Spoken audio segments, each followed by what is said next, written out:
welcome to On Leading with Greatness. I'm Jim Salvucci of Guidance for Greatness.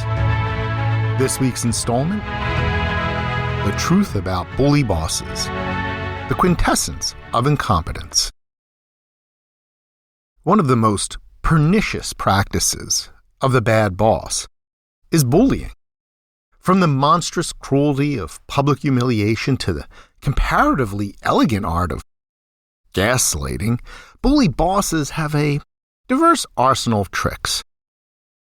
What sets bully bosses apart from most other bullies is the control they, as bosses, exert over every aspect of the workplace. I know how to neutralize a colleague who tries to bully me, but a bully boss is a different matter. Despite the prevalence of bully bosses, people are often reluctant to label their boss a bully, perhaps because they are blinkered by the desire to find good in them, or maybe bullied employees don't want to admit that they are a victim. Or could be they have succumbed to the inertia of learned helplessness. Another factor that gives bully bosses cover is that few ever think of themselves that way. Some limit their bullying to specific circumstances or people, and otherwise just come across as perfectly lovely. But compartmentalized bullying is still bullying. Just as you can't be a part-time embezzler, you can't be a part-time bully.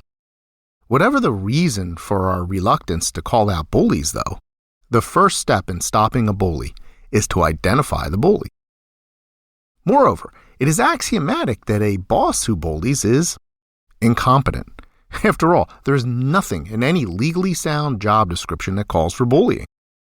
That is the bully's own little contribution to the position. The core purpose of any manager at any level is to help the team do great work. Since bullying only hampers progress, the bully boss must be fundamentally inept as a manager. So what does bully boss behavior look like? Bully behaviors can run the gamut from flagrant insults to microaggressions.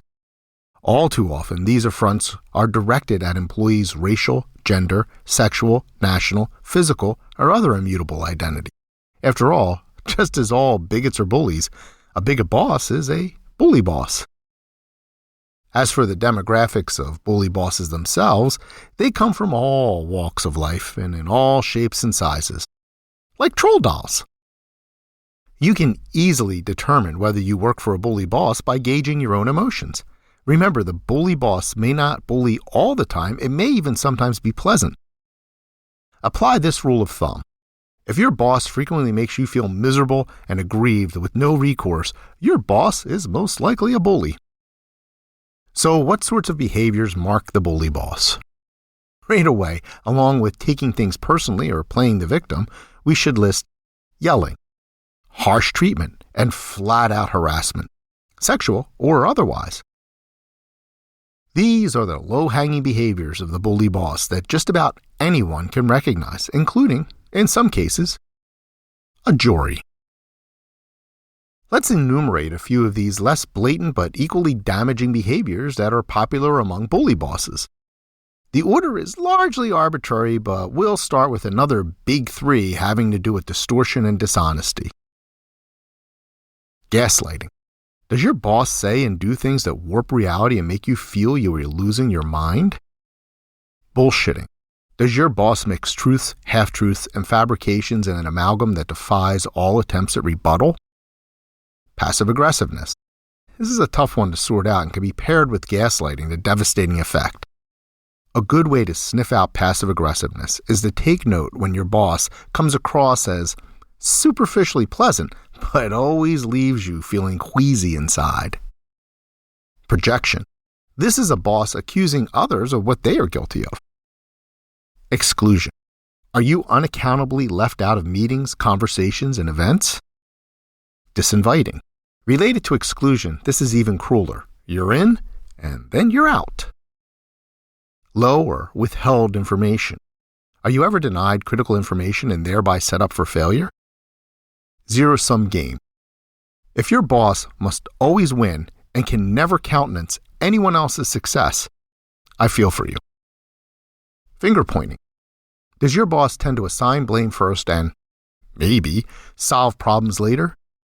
In the worst cases, this can also take the form of bosses blaming others for their own failures. False accusations.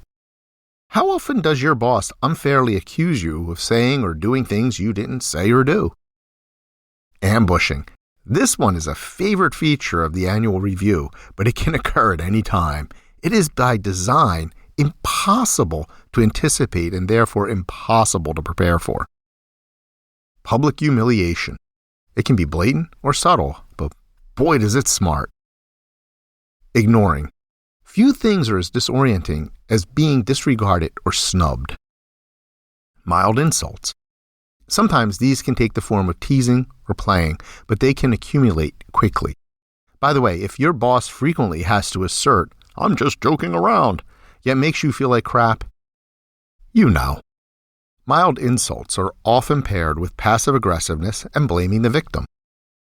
Talking behind your back. Nasty stuff. I've been guilty of this one on occasion, and it is cruel and unfair. Rude looks. This one is pretty obvious and is related to microaggressions, which are far more subtle and insidious. Microaggressions. These can lurk beneath the surface of awareness and can take many forms, such as words, actions, and situations. Sometimes the microaggressor is not even conscious of their behavior, which is not an excuse, just a reality. It is important for bosses to take responsibility and learn how they may microaggress, even by accident. And then don't. Again, this is not a comprehensive list of bully boss behaviors, but if you have or are a boss who regularly deploys any one of these behaviors against anyone, even someone you think deserves it, then that is bully bossing. In our world of rampant, gaping boss holes, it is important to remember this simple truth. Bully bosses are incompetent. Therefore, confronting and countering them is paramount since they hurt both their individual targets and the whole organization and help no one. And yet bully bossing is almost the norm. I guess it is great fun for bully bosses to crush the souls of those who they are charged with nurturing and protecting and who are helpless to fight back. That, by the way, describes sadism. In contrast, leaders delight in empowering people and building positive cultures. In fact, the behaviors of leaders affront the typical bully boss. So go ahead, leaders. Affront away. What bully bossing behaviors have you seen in action? How can you assure that you never behave that way yourself? Leadership does not only run contrary to bullying, but leaders also need to be prepared to call out and stop bullying behavior, and I can help. If you want to join the movement to guide young bosses to be the next generation of great leaders, visit guidanceforgreatness.com. Join the conversation by leaving a comment and leave a like or review. If you know someone who would be interested in this essay, please share it. Thank you to all my subscribers. If you are not yet a subscriber, be sure to subscribe to have On Leading with Greatness sent weekly to your inbox. I look forward to hearing from you.